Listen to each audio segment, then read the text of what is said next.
Where do you start with changing the world? Welcome to Dream Space, the podcast where we ask the world's most radical dreamers and thinkers, what art does the world need right now? This is our final episode for this series of Dream Space with me, Gemma Cairney from Factory International. Welcome. I'm a broadcaster, a creator, an art lover, all sorts of things, and I've always been fascinated by the way dreaming can inspire change in our everyday lives. On Dream Space, we've invited our guests to create the world that they would like to see. We ask them to dive deep into their imagination to create somewhere better. The African-American writer, filmmaker, community organizer, and activist Toni Cade Bambara summed things up brilliantly when she said, "The role of the artist is to make the revolution irresistible." And I think that this describes our guest perfectly. In this episode, we're joined by someone who knows more than most that it's not only what you say, but it's the way that you say it. Whether it's on stage, on TV, or podcast, he's one of the deepest thinkers and does that rare thing of being a visionary, obsessed with the way things could be, while at the same time really understanding the way that we appeal to people is to make them laugh. With wit, warmth, and let's name it, total unrelenting honesty. The most interesting thing about dreaming is that the kind of architecture of your dreaming is really weird. And so you can sort of move across buildings through corridors. And I like that element of it. I like the idea that you could sort of just open a corridor in one building and come out in the other. Like this, I want an element of MC Escher to this thing. Like I want an element that staircases don't obey the laws of physics.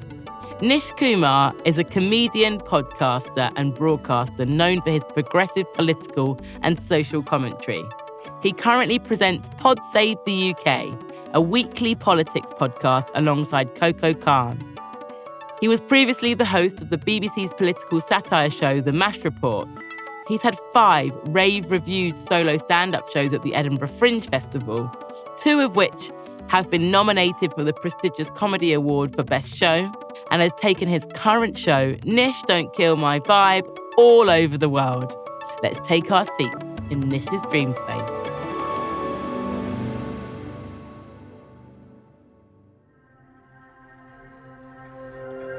Hello. Hello. That's huge. I don't think I can hold up most of those claims. I would take severe issue with me being a visionary. I love the idea of making a revolution irresistible. That's a really nice turn of phrase. I feel a bit like I'm going to sort of stick out a little bit over the course of this show, only because I think my dream space sort of unfortunately is a city. I worry that doesn't speak well of my character, that in an ideal dream world that I would live, I feel like it should be this sort of like a magical world. Like it should be this sort of, or it should be something rooted in nature that sort of connects us to the planet that we live on and makes us see sort of outside of ourselves. But it would be a city. Like I think my friend Josie Long has this theory that there's some kids, because she and I grew up in a similar bit of the world, that some people that grow up in the suburbs have this kind of lifelong fascination with cities because we've grown up sort of pressed up against the glass of everything that we perceive to be interesting that's happening. We're not in it, we're sort of on the peripheries of it. I'm sort of fascinated by cities. I live in London, I sort of feel very connected to it, and a lot of my work, as a kind of touring stand-up comedian, takes me from city to city to city. I'm very fascinated by the great cities of the world. I lived in Mumbai for a couple of months with my cousin. I feel very safe in cities, which I know is sort of counterintuitive to a lot of the things you might hear about. There'll be people listening to this podcast who don't live in London, who have only experienced London through the increasingly deranged things that are written about it in the conservative press, both here and in America. And, there's this idea that like it's gangs of roving youths running around, grabbing your phones and stuff. But I like to be surrounded by other people, and I like to be rubbing shoulders with the kind of rest of the human race. And so for me, there's something about when you use the mass transit system in a city.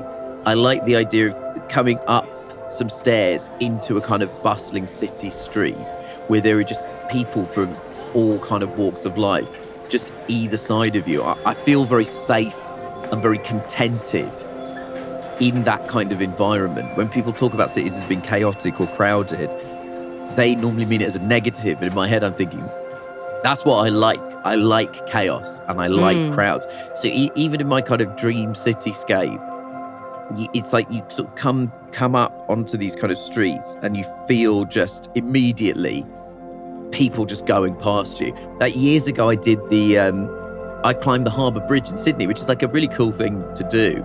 And there's a point where you start the bridge climb under the road, and then you climb a ladder, and the ladder takes you to the road. So you're inside these kind of columns within the bridge. Yeah. But either side of you, there's just the road. And the Sydney Harbour Bridge is this like very beautiful thing, but it's also just a fully functioning motorway, essentially. It's got this sort of arterial function in the traffic of Sydney. And so there's a moment where you're on the ladder and you just suddenly come into the road and there's just cars whipping past your head either side of you. And that sometimes is how it feels when you like arrive in a new city. You sort of feel the kind of life of it. So even in my kind of wildest dreams, and this is why I think it doesn't speak well of me as a person, I want to be in like a built-up area. It makes sense. And I think it's quite interesting to define the rhythm of that city, because you've mentioned great cities. So I get this sense of known, very compelling metropolis capital cities. Yeah. I kind of feel cities in my body almost rhythmically. Yeah. What kind of beat are we experiencing for the first time? What kind of rhythm? All sorts of like conflicting rhythms. Like it's dissonant. It's Miles Davis's Electric period.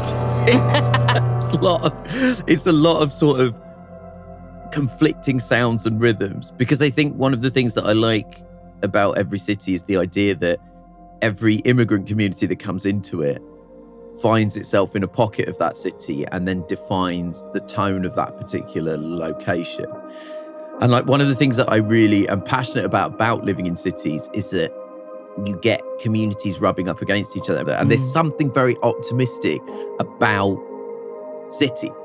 As chaotic as these cities are, you put different communities side by side and they just learn how to get along with each other. And you realize that actually they realize that there's more that binds them together.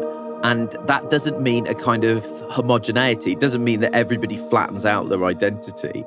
It means that everybody brings their identity to the table, puts it alongside everyone else's identity, and we all just get along. And you get to experience loads of different cultures. If you walk 20 minutes in London, you experience 4 different ethnicities in any one go. You go through kind of pockets of town and you feel just different communities living side by side. I love that idea. In my dream cityscape, you can go from a Jamaican neighborhood to a Bangladeshi neighborhood to a Ukrainian neighborhood. You can just run along like that. That to me is my dream, because actually I always feel, this may make me sound naive, but I always feel that the exposure is the best way to collapse prejudice. And actually a lot of the areas, particularly in the UK, where there's a lot of hostility and concern about immigrants and immigration, are places that have a very low population of immigrants and immigration. And actually, I grew up in Croydon, which is sort of famously a punchline. It's kind of constantly referred to as being one of the worst places to live in the UK. But Croydon has massive populations of, African communities and a huge South Asian population. And Indians, Sri Lankans, Pakistanis, Bangladeshis. The thing that I would say about Croydon is everyone gets along, and the white people that we grew up around aren't racist because they have no reason to fear us, because they're our neighbours. And when you live in a city, you're not afraid of your neighbour. You see them go about their day-to-day business, and you understand that mainly what people want out of life is ultimately the same thing. They just want to live happily and have an opportunity to live and work and,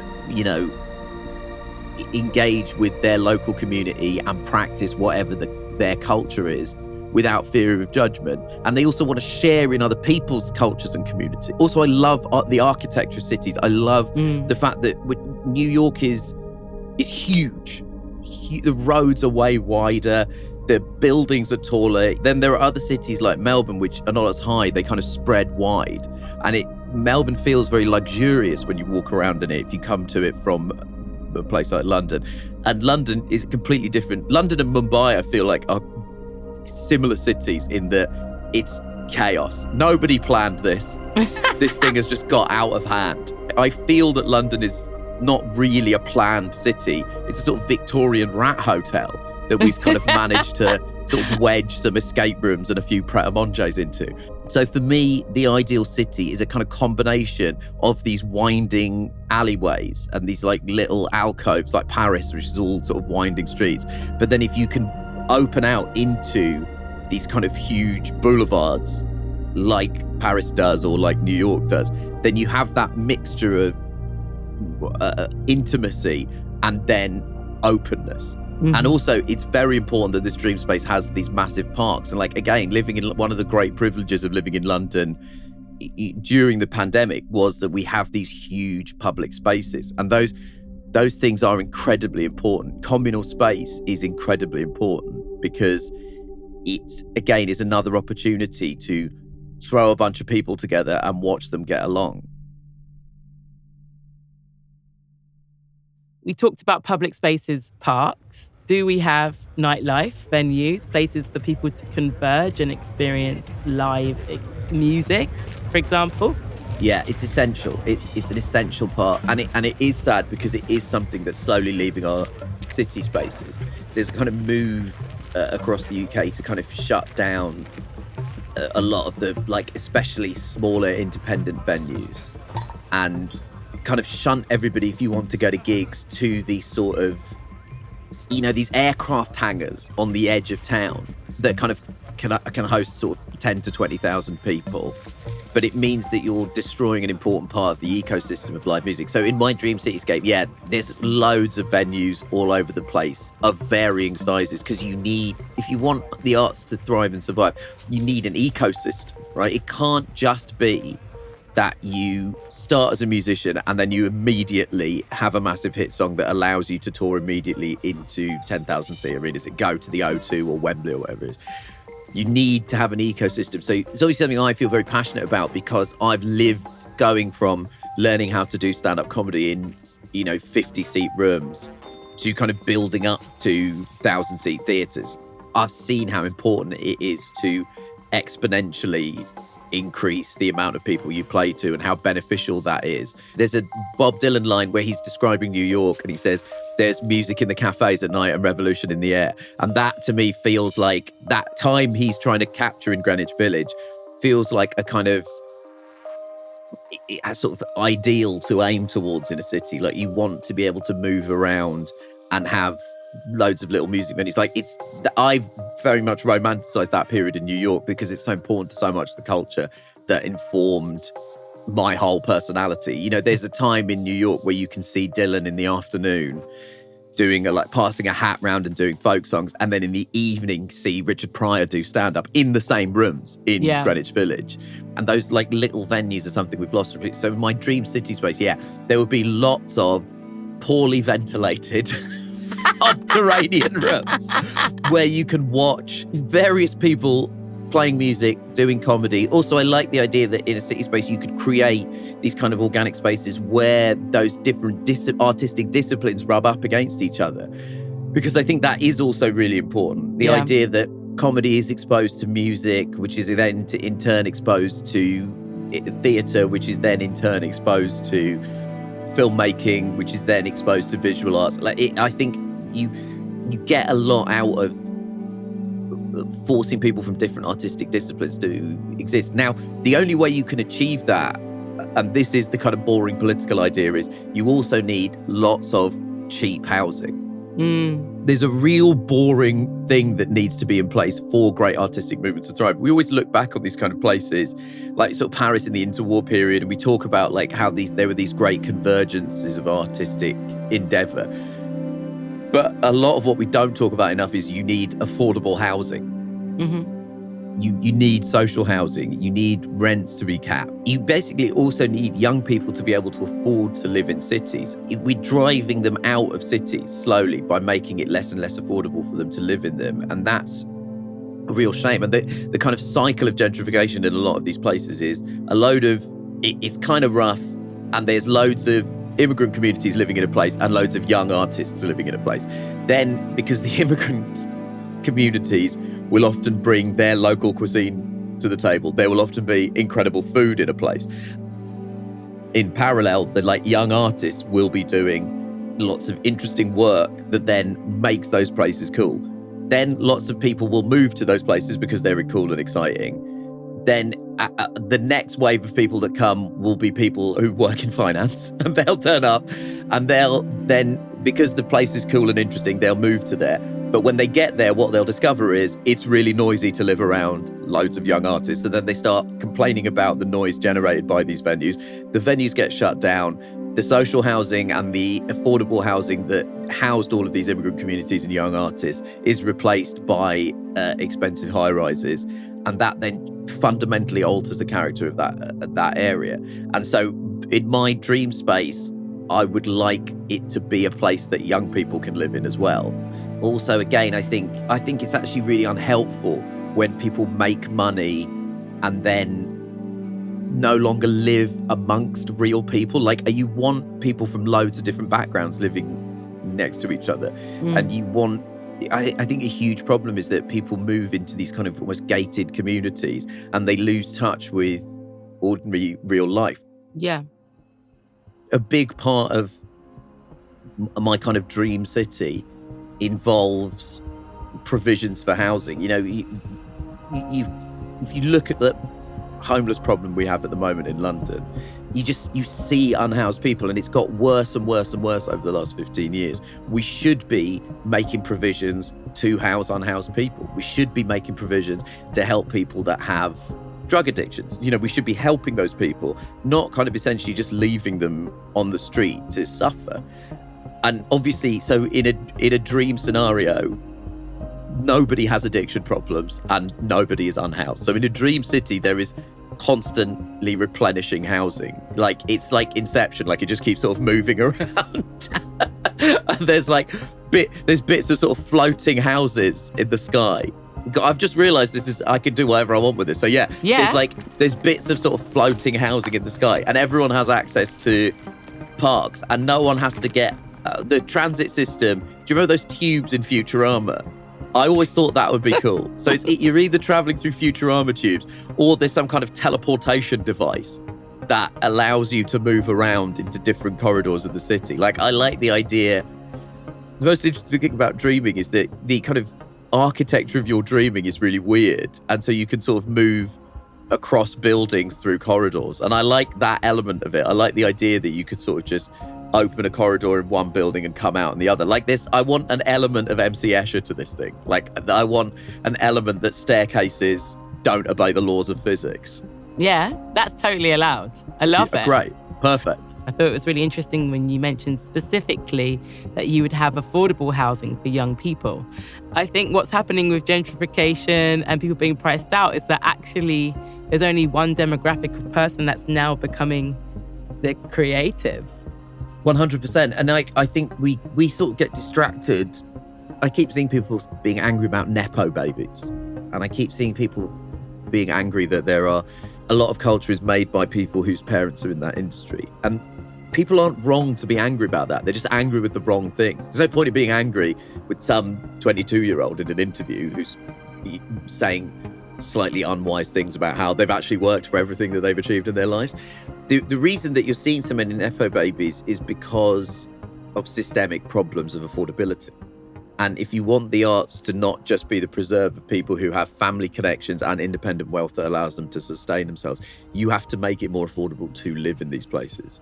You know, you have to make things like the healthcare system work so that people can look after their health better. You have to, I keep talking about the Beatles. So mad. We always talk about the Beatles in this country. We're obsessed with them. And listen, I love the Beatles. I am aware that there are other bands, and occasionally it would be nice if we talked about them as well. But But for the amount that we talk about the Beatles, we actually don't talk about them enough in relation to class. And we don't talk about the fact that, you know, like John Lennon, I guess, was the closest through Aunt Mimi to kind of being middle class or lower middle class. But in reality, you're really talking about working class kids from Liverpool who, you know, had they been born 20 years earlier, would not have landed in the circumstances that they arrived into. You know, the post-war consensus created a national health service and a welfare state.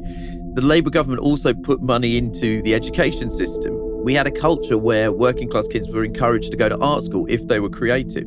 And that system pays for itself. The Beatles put hemispheric amounts of money into our economy now in 2025. Yeah. In 2025, the Beatles are still pumping money into the British economy. And these are working class kids from Liverpool. So my question to you then should be, if you love the Beatles so much, what are you doing to make sure that 4 working class kids from Liverpool right now could start a band that might revolutionize world music? But also just, I sometimes feel like because people in the arts and culture are afraid of being perceived to be woolly or insubstantial, we have a tendency to make these claims exclusively on economic lines. And so I find myself a lot of the time saying, look at how much the UK culture industry contributes to our economy and also our kind of global soft power. We don't have hard power left as a country. Yeah. What we do have is a huge amount of soft cultural power created by our creative industries. It is really necessary, but also you're like, it's part of the thing that makes life worth living. Yes. If you take that away, then that's a part of what separates us from animals, really. Yes. You know? Like Aretha Franklin is a big part of what separates us from dogs. Like, I know that sounds like a nonsense of a sentence.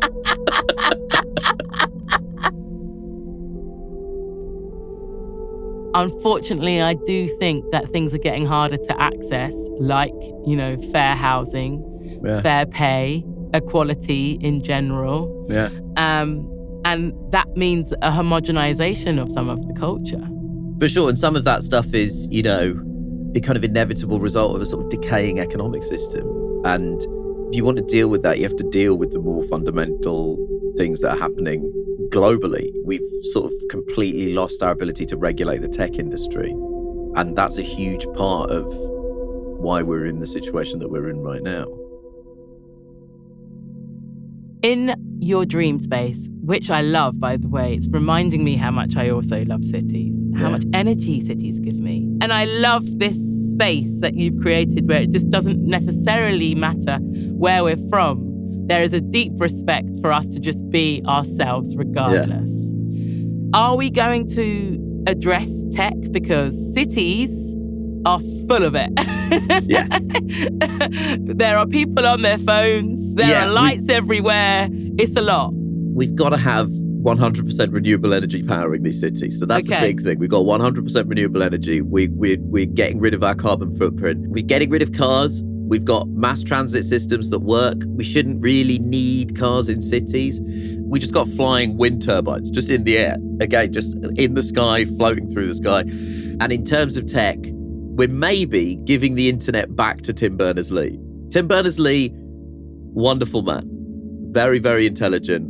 But every day, when I saw Oppenheimer, the movie, where at the end, I mean, I was about to say spoiler alert. I mean, spoiler alert, the bomb goes off. Spoiler alert, history. Joy. But there's a bit at the end of that movie where Cillian Murphy as Oppenheimer is sort of staring off into the middle distance and he imagines the world being destroyed by nuclear war from his invention, right? That's kind of how the movie ends. But in my head, that is how Tim Berners-Lee feels every time he turns on his computer and looks at the internet.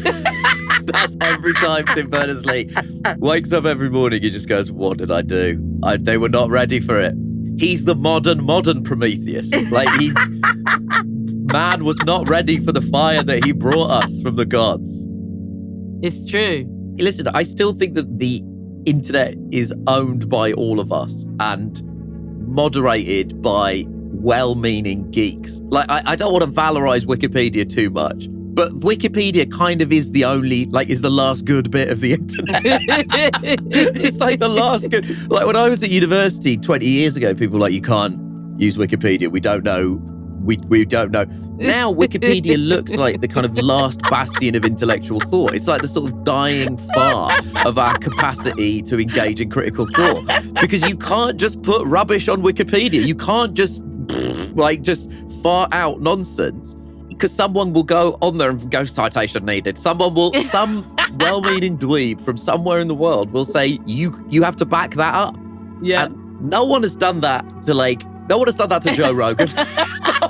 God, can you substantiate any of your claims that you're making about, no one is doing that to the President of America. Yeah. The generosity of Tim Berners-Lee not putting a patent on the internet has never been replicated by anyone on the internet.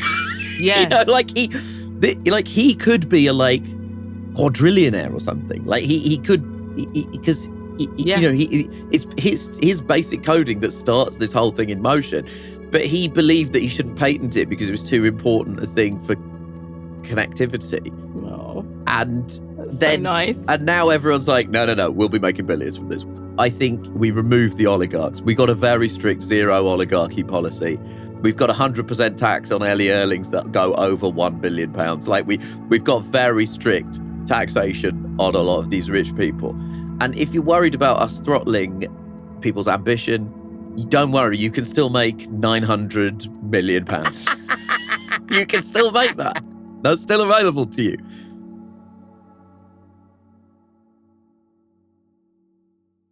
Is there a particular aesthetic style? I mean, I'm getting a sense of style, Futurama, solar punk. Is there a sort of cyber dog element? Like, what do people dress like? You want the best of all of these cities. So you want a bit of town that has the kind of Manhattan skyscrapers, but then you also want a bit of the winding Parisian left bank streets. You want that sort of feeling, the kind of romance of those winding and weaving roads. So yeah, I like the idea that each neighborhood, there are loads of different neighborhoods that are all next to each other, and every single one feels completely different, and the architecture is completely different as well. There's a beauty to uniformity, but then there's also a slightly oppressive nature to it. Also, you want it to be quite like Kolkata in India. It's like the most verdant city I've ever been in. Like there's so much foliage in that city. Like it doesn't look like anywhere else on earth I've ever been. Like it's so sort of lush. There's sort of trees growing in amongst the city. I love that. It would be cool if you could have a part of town like that. What's the weather like? Do we have seasons or is it warm? Gotta have seasons. Okay. You've gotta have seasons. These are not opinions that I enjoy expressing, but I like winter. I like winter in the cities. I like it. It's cozy. When you walk through London at the moment, like the windows are all steamed up on all of the pubs and everything looks kind of like a postcard. I would like to eliminate the month of January if possible. Yeah. I think October, November, December, you sort of ramp up to Christmas and the lights go up. I would like us to skip straight to spring. That sounds possible. Good. The January and February is what I think people really mean when they say that they hate winter. So I would like 4 seasons. Like I don't mind. There's a romance, I think, to a city in the real cold. I've been in Paris when it's snowing. It's unbelievable. It's like walking around in a painting. Like it's so extraordinarily beautiful. I like autumn. When you think of autumn in New York, I mean, that's literally the name of a Billie Holiday song. There's a reason why. Yeah. There's a reason why people write songs about the fall in New York. Those kind of red and brown colors in the autumn are something that I think is there's something very aesthetically satisfying about it. So yeah, we have 4 seasons. We'll have proper distinct seasons. Yeah. Spring is not just a precursor to summer; it's its own thing. The flowers are blooming. I've never been to Japan in cherry blossom season, but I imagine that is quite something to see. Beautiful. It's been a sensory joy to meander around your dream space. We've talked about the sounds, the temperature, the look, the different sorts of people that we might come across. But what about humor? That's your bread and butter.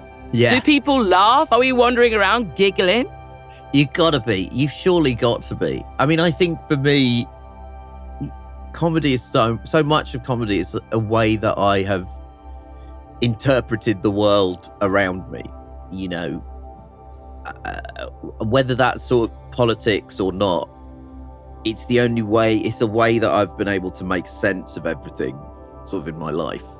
Whether that's my immediate surroundings or my kind of emotional states, I've used all culture really to make sense of things. And like I used to, you know, I'm very like part of that like toxic high fidelity generation that sort of, you know, top 5 listings and all that kind of stuff. I think that sometimes the mistake of that is that you think art and culture is a thing you do instead of engaging with the world around you. But actually what you realize as you get older is it's a way of interpreting your emotions, and it's a way of interpreting the things that are around you and the things that happen to you. And I've seen people do stand-up comedy about everything, and some of the subject matter is the most unlikely subject matter for comedy. Some of it is just plain weird. That range of comedy is so important. I really fight to keep that kind of diversity of styles. It's really important that you make space for a lot of different types of comedy. Yeah. And I think it's definitely worth pointing out for the fact that we do like to understand what the genre is, don't we? Yeah. Particularly in a kind of internet world where you have to sum things up and things have to be marketed in quite kind of nifty ways. This blurring of the lines makes me quite excited, and this diversity of thought is really juicy. Genre is something that people who are organising culture can talk about. But actually, if you're making it, you shouldn't think about genre too much. I'm 40 years old. I'm the absolute child of Andre 3000. Like him and Big Boy have sort of contempt for genre in the best possible way. You know, he's... Amen. You know, and just in pure rap terms, they're 2 of the greatest rappers of all time. But also, they would bring in whatever they wanted. You know, The Love Below is sort of like Prince tribute album.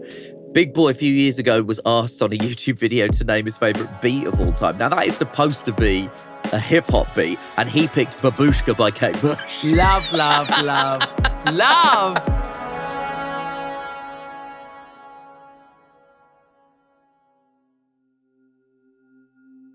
Do you think comedy is art? Yes, I suppose it is technically. I feel a natural itch in my body. Like a natural discomfort. I feel an instinctive unwillingness, just because I think the worst thing you could do as a comedian is take comedy too seriously. Yeah. And sometimes people who work in comedy will say stuff like, "We're the real truth tellers," and you're like, "No, we're not. No, we're not. What are you talking about?"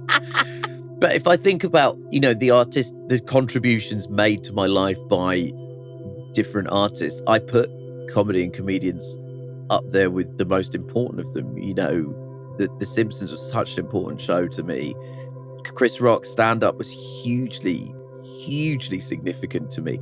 Goodness Gracious Me, which is a sort of sketch show done by British Asians in the late 90s into the early 2000s, was the thing that allowed me to kind of make sense of my own ethnicity. That's what great art does. Like it, you know, in more recent years, part of me feeling comfortable to talk about mental health problems that I've had, you know, definitely is informed by Maria Bamford. So if I think about the contribution that it's made to my life, yeah, of course it is art.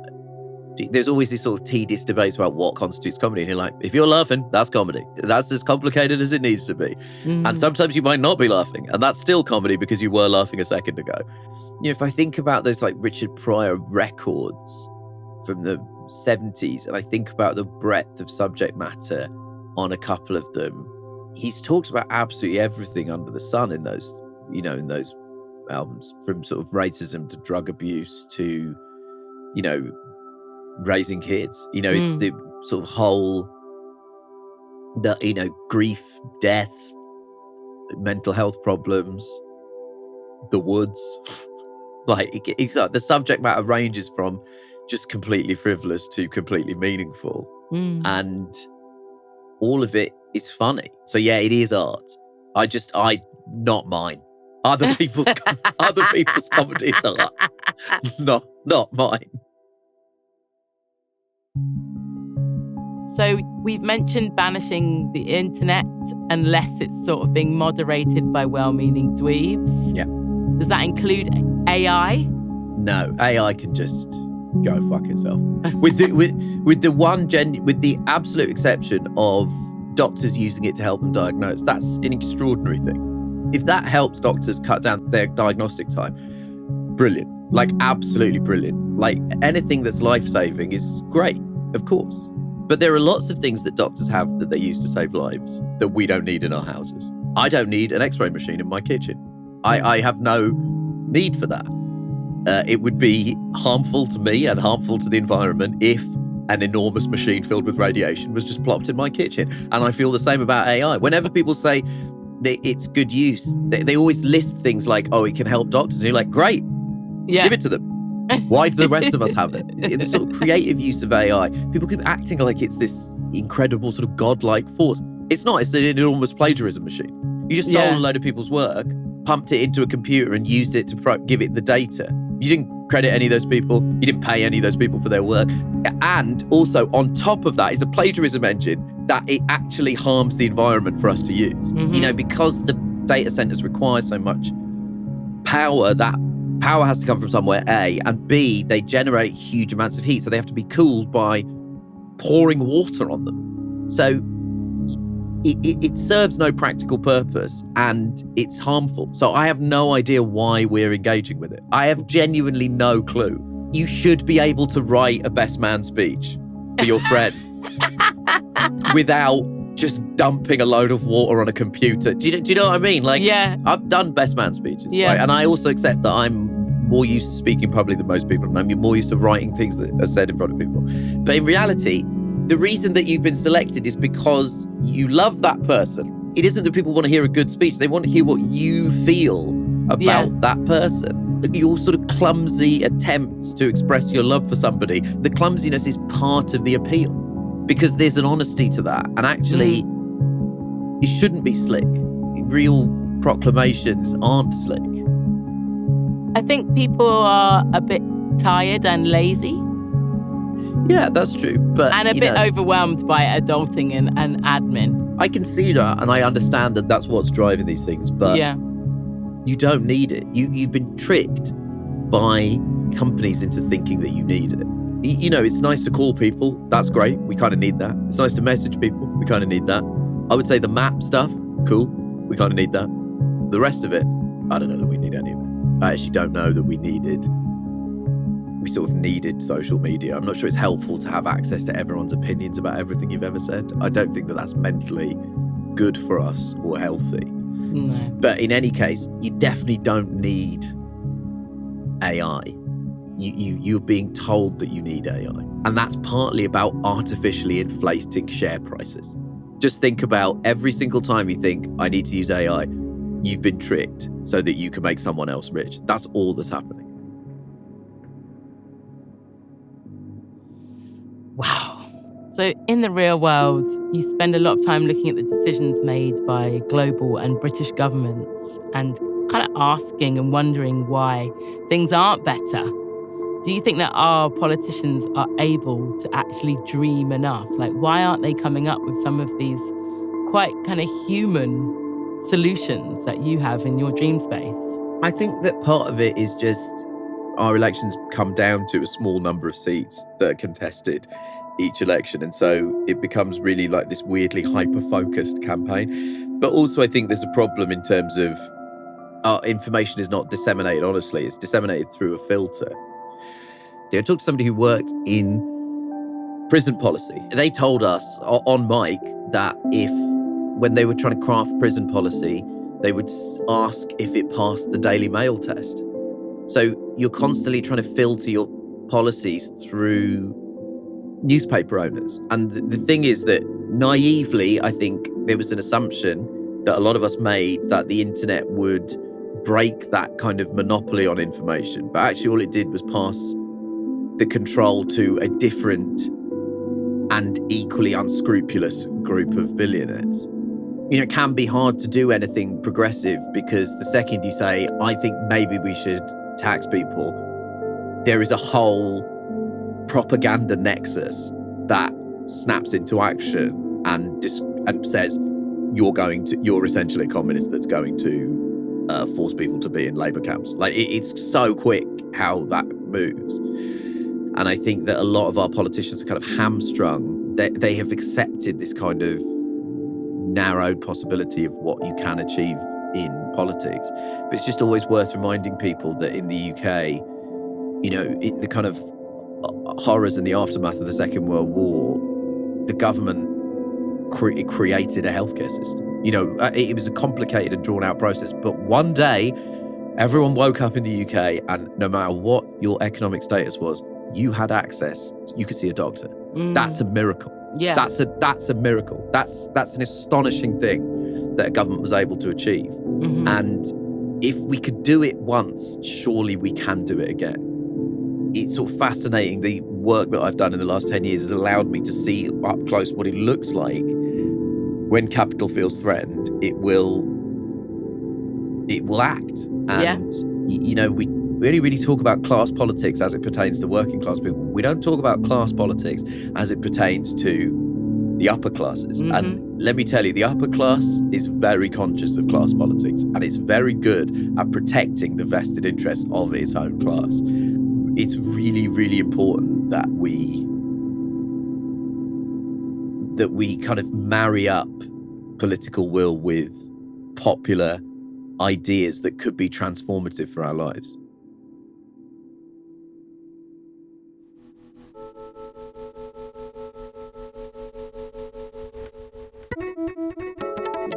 I feel like I've had a brilliant brain workout in Nish's dream space, which has been invigorating because whenever I'm trying to find sanctuary, I'm often thinking about solitude, whereas Nish reminded me that buzz, metropolis, multicultural vibe can be really inspiring and achieved amongst many, many, many people. It's just how it's organised that can tire us, whereas perhaps in Nish's dream space, we can be energised to do things so much better in the real world, and I really loved it. I'm Gemma Cairney. Thank you for listening to this final episode of Dream Space, this series. It's been a privilege to explore the minds of so many incredible creative thinkers. Every time someone enters the dream space, their energy helps us build something new. If there was a manifesto that could be pulled from this series, it's about going inwards and perhaps reclaiming our own personal power in ways that are fair and benefit society in an egalitarian way, a way that we can share our inner empowerment. We've discussed it all and it's all felt very human. I really appreciate our collective search for the foundation of what makes our humanity. It's been a fascinating journey. If you enjoyed this episode, then please make sure to like and subscribe to the podcast. Share it with whoever you think might like it in your chosen community. Put up the link online. Your support really does mean a lot to us, and it's a noisy place out there. So please direct people to this labour of deep love and obviously big dreams. And if you can't wait until the next episode, then you can head to Factory International's website to find more creative content on Factory Plus. If this is your first taste of the Dream Space universe, thank you so much for your ears and joining us. Across this series, we've done away with constraint and tapped into the free flow of creative energy with all the guests that we've heard from. I want to thank them personally for being so generous and sharing their dreams. Dream Space was hosted by me, Gemma Cairney, and this episode was produced by Emily Dix with sound design by Solomon King and music by Andrew P.M. Hunt. The executive producer is Dan Jackson, and this is a reduced listening production for Factory International, curated by Scott Simoniti and Alex Mannion-Jones.